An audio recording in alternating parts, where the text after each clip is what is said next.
So,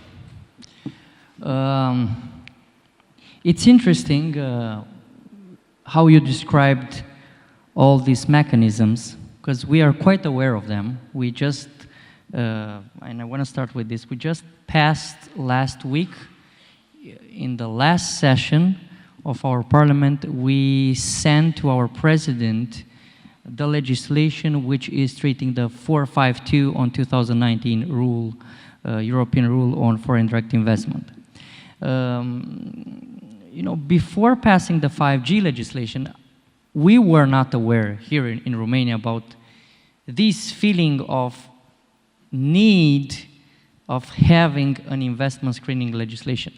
I was very happy to see that the European Union, together with USA, because you know it's obvious that like-minded countries and regions think about screening mechanisms, came with this solution, which I believe it still, and I'm going to look here at David, it still can save us. My personal opinion, and I've said it many times, is that China always had a plan, a long-term plan, a very long-term plan. Russia has a plan. Putin had a plan, a long-term plan. Unfortunately, we did not have a plan. Europe didn't have a plan.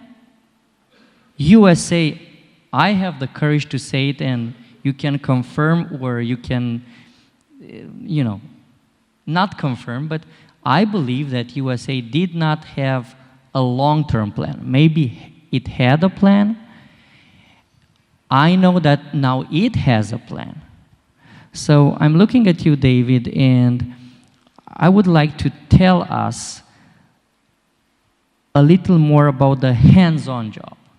What's actually happening? Because when we speak about foreign investment screening and companies coming and grabbing our economies, taking over our European companies or American companies, from a political perspective, you know, we can just be at the theoretical level.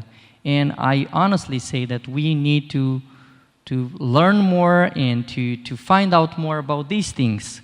But the guys who are staying behind, the guys who are dealing with the money, I'm looking here at Mark, they know how this thing works. And they make us politicians aware of what we should do for our national security and national economies. So Dave, tell us a little more about your work. Give us some numbers. Tell us what you can tell us, because I know that most of your job must remain secret. And I'm quoting public websites. Am I on here? All right, great, thanks. Yeah, so the execution side of this is completely different than the regulatory or the legislature and the political side to this. Luckily, years ago, we started piecing together the challenge that sits in front of us. And so we're pretty mature in our thought now and our approach to this, but as you can imagine, it's a very complex and changing environment. It's a game of cat and mouse, so we do things and they do other things to counter that. And so we're constantly adapting to it. But I'll put it into numbers. So in 2018, the US Trade Representative assessed that every year the United States loses between $250 billion and $600 billion through IP theft from China. And that's not a full assessment. I think there's some other numbers on the outside that expand the scope of that. So you have to think about that in the fact that the US government spends about $1.2 trillion in healthcare for the entire country a year. So half of that ostensibly taken off the table from us. The Department of Defense's budget's high $700 billion range. That too, that the degradation and the erosion of our economic might through theft, through both front door and back door economic espionage, adversarial capital, is eroding our ability to project our power, to serve our people, to have an effective military around the world. And so putting that into other meaningful framework is Operation Warp Speed. We were able to roll out a COVID vaccine because the US government could ostensibly cut a blank check to find a cure and to start scaling it and delivering the vaccine around the world. And that's because of our economic security and stability. The same with that $40 billion you pointed to on the board earlier today to Ukraine. that number is cut in half if we keep losing the amount of money we're losing every year to China through theft. And so I implore our allies and partners around the world, and I was very happy to hear Marco's comments about how strong Italy's taking an approach on this, because the gaps which are going to exist, we call it regulatory arbitrage, being able to find a soft regulatory body somewhere in Europe, mask the money, mask the ownership structure, and then make a penetration to a friendly market in the United States or another European country or around the world. It's ever present, and China knows that. And so having a united front to give governments, specifically executive branches, the ability to review deals, to block deals, is paramount for us going forward, and to try to stop some of the leakage, I would call it, that we've had. On your question a little bit about execution side, so the one nice part is China, through Made in China 2025 and other platforms, tells the world what they're going after. They're very clear. They want to be the leaders in semiconductor production indigenously. So when we know that, we can start mapping out the market and aligning with allies and partners and using unique economic tools and data science and just general good intelligence and business information. We can really start to find what they're going after and who to start engaging with early and often. The most important thing, I would argue, is that it cannot just be an army of sticks. We have to have carrots, so incentivization. The physics of business obligate companies to take money to help grow and secure their business. So you can't just say, no, you can't do business with this guy. And they say, well, we need money. And you say, well, tough break, I can't help you. So we have to be able to find off-ramps and alternatives to make sure that businesses can still thrive and grow, while also removing the risk that is constant and ever present from foreign investment that's adversarial by nature. So I'll kind of pause there to give that's my opening, if you will, and I'm happy to deep dive a little bit more into it, or turn it back to you.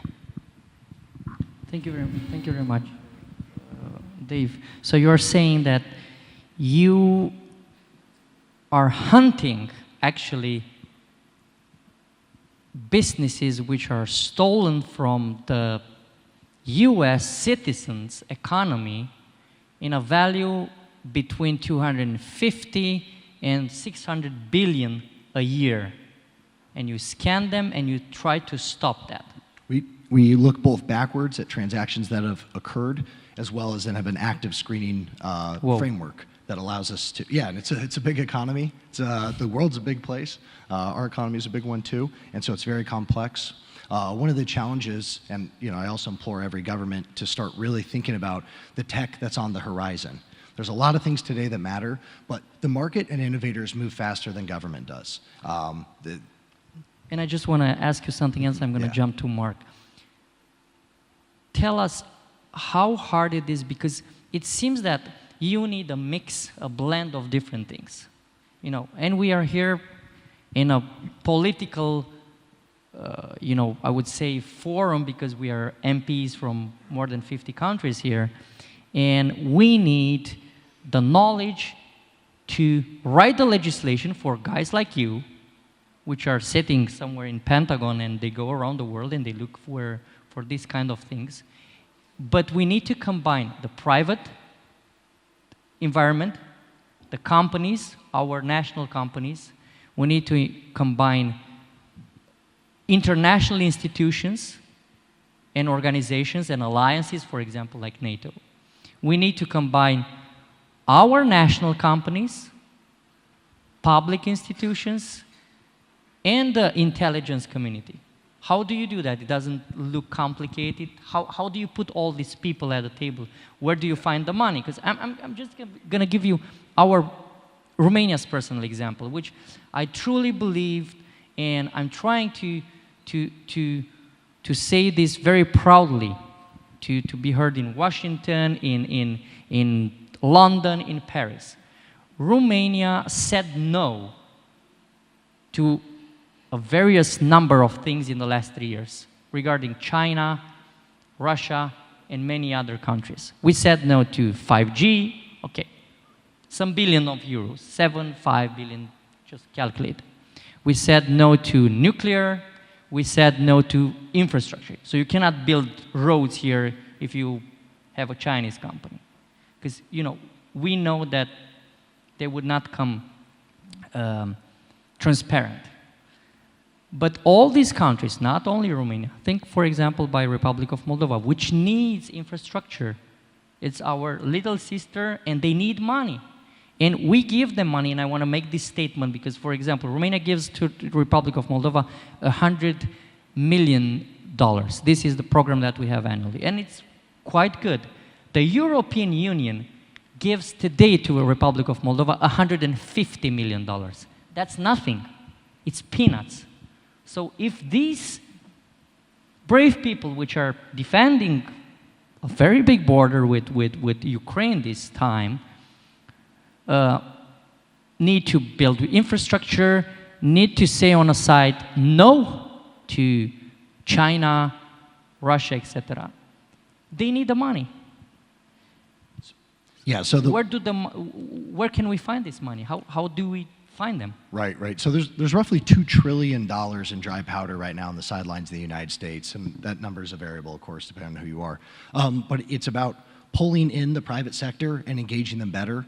For a long time, we've built walls in between government and private sector, and there's a good reason for that. You don't want insider dealing, you don't want misbehavings. But in this domain, you have to convey to the private sector what you're going after, what government cares about, what government wants to protect and support, and that helps set the parameters in which the private sector then will start narrowing their money into it and start focusing on the alignment. And a perfect way to capture this is, in the 1970s, the Department of Defense invented GPS, they invented night vision, I'm making up the years here, but it was originally Department of Defense programs that we then turned over to the private sector, and they modernized it and they made it sleek and cool. That's why I have GPS on my iPhone, and that's why you have night vision, pretty robustly provided.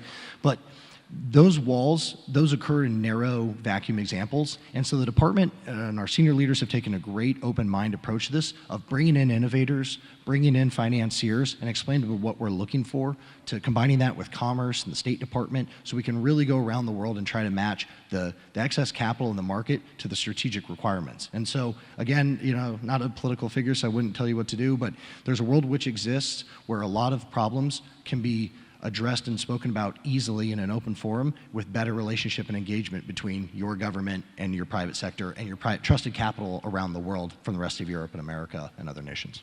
So the money are there. I'm going to go to Mark, because you are a top guy in the banking environment, and your experience in Goldman Sachs, in the World Bank, and the Reconstruction and Development Bank will give us a glimpse of where do we find the money, how do we find the courage or the patience to say no, and how do we involve the private Thanks very companies? much. Yeah, thanks. And let me segue off of something I just heard. The figure on global private equity coming into EBRD's countries of operation, so 37 countries across North Africa, but basically the CIS countries, in 2020 was 0.6%. That's 0.6% of roughly $648 billion of private equity capital came into our countries of operations. And those countries include big countries like Turkey. It's a tiny, tiny figure. So, one of the key messages is you need to get that private investment, you need to attract capital, but you need to have a business climate and a market for that to happen.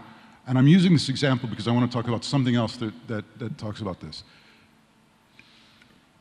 Earlier this week, or late last week, it was announced in Romania that the regulator is going to stop the pension funds of Romania from investing in private equity funds. And the reason explained for that was that equity markets are going down, public equity markets are going down, and they don't want the pension funds to lose money. At this stage, so my point is there needs to be a sense of urgency, cohesion, and good policy. At this stage of a market cycle, with what's coming, exactly what you need is dry powder. Exactly what private pension funds should be investing in is dry powder. That's where the opportunity is, not investing in when the asset prices are overvalued. So we should do the opposite.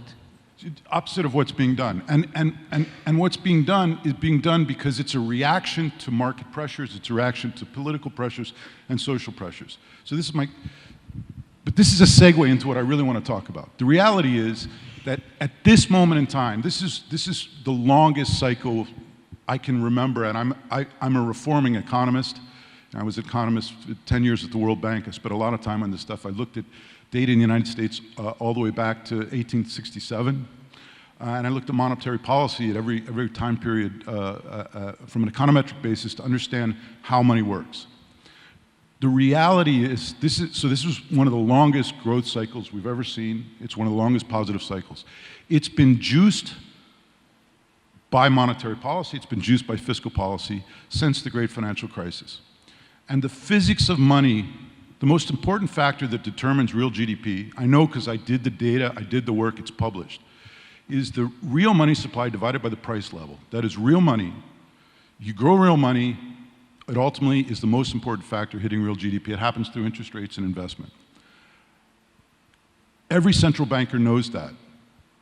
And as long as you can increase the money supply and keep the price level fixed, you can just keep the party going. You can start the party and move it. So, great financial crisis, asset prices were collapsing, real estate prices were collapsing, people start worrying about the banking sector, and so you pump things up. And inflation expectations were anchored in, monetary policy, which says we're not going to let inflation go up. So the market believes, and you can keep increasing the money supply with the price level being fixed. And it really generated a long, long positive cycle. And at the same time, politics couldn't help itself but to throw fiscal policy on top of that. You think about the tax cuts we had in the United States in the middle of a massive growth period. So that it's like throwing ether on the fire. But it took a long time for that fire to catch hold because of the inflationary expectations and the anchor. In my view, smart folks saw that this was an amazing opportunity to create a conflict like we have today. Because what did we see? We were at the end. We're getting at the end of that cycle, and inflation's not coming up yet. And then COVID comes, and we have a supply side shock. We expect inflation to come. It finally starts working its way through the economy. We start to see the inflation. Monetary policy has been used, so if it's going to hit growth, central banks don't know what to do. And then, you see soldiers on the border with Ukraine, energy prices go up, and everyone says, don't worry, because energy is not the core market basket, the core CPI that we're worried about. Energy prices go up, GDP kind of goes down a little bit, so there's some negative cross-netting effects, not a big deal. But then this war started, and what we're going to have is a food crisis, right? We're going to have grain is the core of the CPI basket. So that is something that people worry about. And you had the Fed saying, okay, we anchored inflation with saying it's going to be this level, and then they said, let's arb that a little bit, let's make it an average, because inflation around COVID is just going to be temporary. And then when it was obvious that that wasn't the case, then we started to see interest rates go up. And what happens when interest rates, there's only two things that can happen for a country like Romania in terms of either when you have these kind of pressures, either the interest rates go up or the exchange rate devalues, or a combination of the two, right? But globally, you start to think about everybody's financial model. Most of the CFOs, most of the treasuries, younger folks than me, have never seen an 8% interest rate, right? When the risk-free rate of return, U.S. Treasuries, is 5%, how do people's financial models work? So that's one issue. There's going to be some stress there. But the other issue is that through this monetary policy, asset prices got really high. Real estate prices, for example.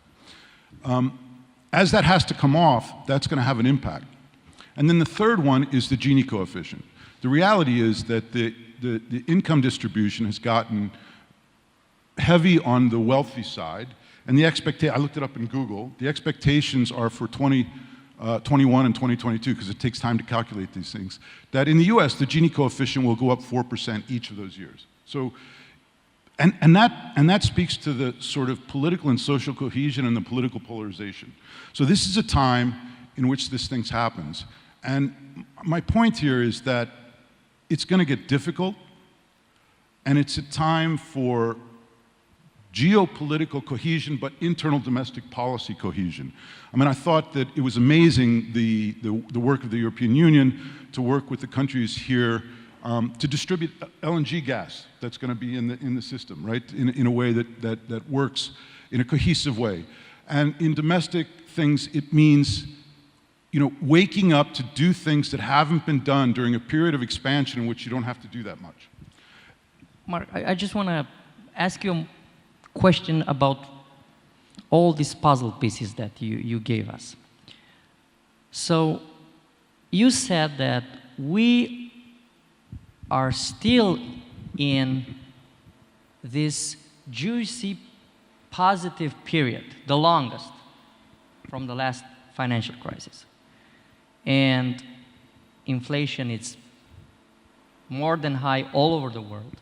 We have energy prices higher than any time. We have a possible food crisis. We have a war in Russia.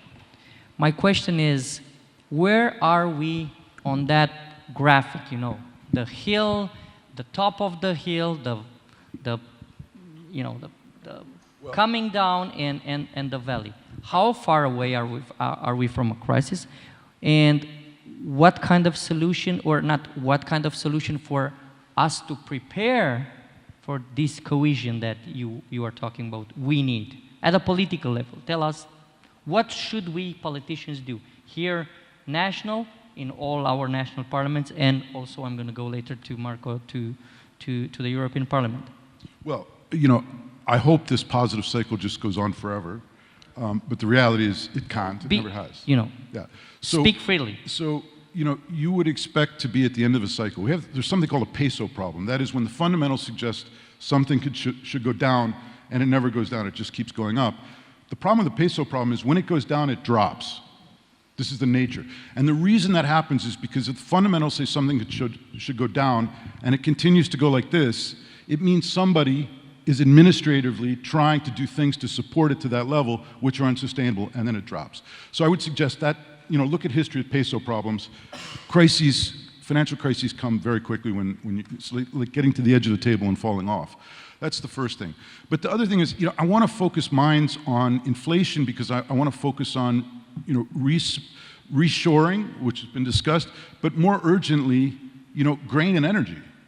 And, had, for example, Romania done some of the things that it could have done, if it wasn't apathetic to do things that are hard or politically controversial, we'd be in a different position. Let me give some examples. Obviously, the Black Sea.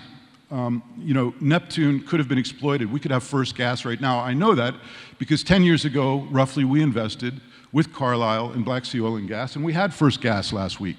But it took a long time to get those permits and get things going. Now there's a rush, but it's going to take some time. Yes. Second thing is, go down to the Bulgaria-Romania border, Rus-Jizhelest, not Jizhelest, I can say Rus easier than it's a bridge built in 1953. If you go too fast, it's 2 lanes. If you go too fast, you're going to lose an axle. But more importantly, there are trucks lined up 7 kilometers in either direction. Romania has used its fiscal space to the point where doing a sovereign guaranteed loan to do that bridge doesn't make a lot of sense. Bulgaria has plenty of fiscal space, but it needs to be shared. This is an obvious PPP. I guarantee you the trucks will pay the tariff to get across that bridge. But it's not just building a bridge. It means that both countries have to put customs to allow those trucks to cross the border. Is it time to have 7 kilometers of trucks on either side of an EU country border? Things like the airport here. You came through it. This is a clear PPP candidate. We did one of these in Bulgaria with Sofia Airport. They received an upfront, this is during COVID period, on pre-COVID negotiation.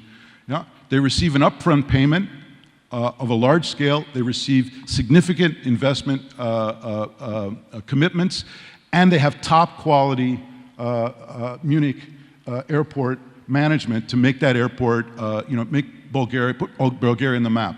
Romania OTP airport, Otepeni, could be a major hub in the region, both for passengers and cargo. It's a hugely important investment climate point, and yet it's not on the table. So, I mean, I could go on and on, but these are examples of being cohesive in response. We haven't even started talking about energy transition in terms of the renewables and hydrogen and nuclear. We have John Scale here. Sorry, new Scale here with John Hopkins. We have Cristi Bușoi, who's going to join us on the stage. He's the chair of one of the most important committees in the European Parliament. We're going to have a great panel. We have Cosmin Ghiță from Nuclear Electrica, Ștefan Popescu. I'm so looking forward to the next panel. And we will have to wrap it up. But so, Mark, it's amazing what you said. I have some good news. I mean, in terms of our airport, I had recently a discussion with the CEO of the airport, and we have an expansion. It's going to expand a lot.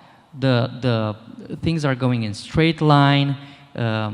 They're very positive about that because their budget, their profit, their numbers are looking quite good. They look for co-financing, and they're going to do a new cargo area, which is going to be a big one. So airport, I would say that it looks good, and it will look good. I would look more at the port back in Constanța, where I believe it's the problem, the main problem now. I would go back to David, because he also has big experience in financial markets, and you've been working with VCs and all this kind of capital VCs, which would fund big projects for different countries. Dave, how do you put these PPPs in our politicians' minds? Because if you look all around Europe, I know that this works perfect in US. I'm mostly confused when I go in DC, when I see a Samsung guy or, I don't know, name a company that goes at 4 o'clock out from your DOD, from Pentagon, and says, oh, you know, I just finished a project here. When I see a Microsoft or an Amazon guy coming to do some work in one of the top, let's say, intelligence institutions in US. I mean, it seems that back into US, private companies are working hand in hand with public institutions, and they make a revolution in anything. I mean, you fund SpaceX, and you're going to go back to the moon, and you're going to go on the Mars. How do you do that? How do we have to do that? How should we do that here in Europe? How should we wake up Europe in terms of writing policy and enhancing cooperation between parliaments to write policy, to let these companies to pour the money that we do not have often? Yeah, so it's a big question, and I'll be limited in my answer other than to say our free enterprise society and system has allowed for innovators to really run free. That allows for finance and capital flow in alignment with those cracks in development. So I just think the best way forward for a lot of this is for better gamesmanship of using the private market and letting it do what it does best, letting private enterprise go out and create. I mean, the engines of economic growth in the United States, and same with everywhere, really come from the innovators, the entrepreneurs, from the businesses and the financiers. It doesn't come from the government. I mean, we set requirements for things we need. But if you look at semiconductors, I mean, the US government buys a lot of semiconductors, no question asked.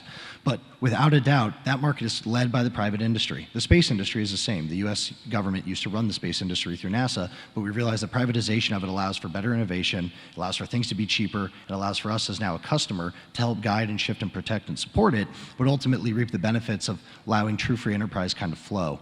And so just the US commercial market in general, the organizational design to it has, you know, I don't want to give policy recommendations, and I certainly don't want to try to influence parliamentarian decisions. That's not my role in this world. But I would just say from our model, there are best lessons and lessons learned that can be deployed elsewhere. Thank you, Dave. I think at least Romania is a champion in terms of mirroring the perfect ways from your legislation to protect our national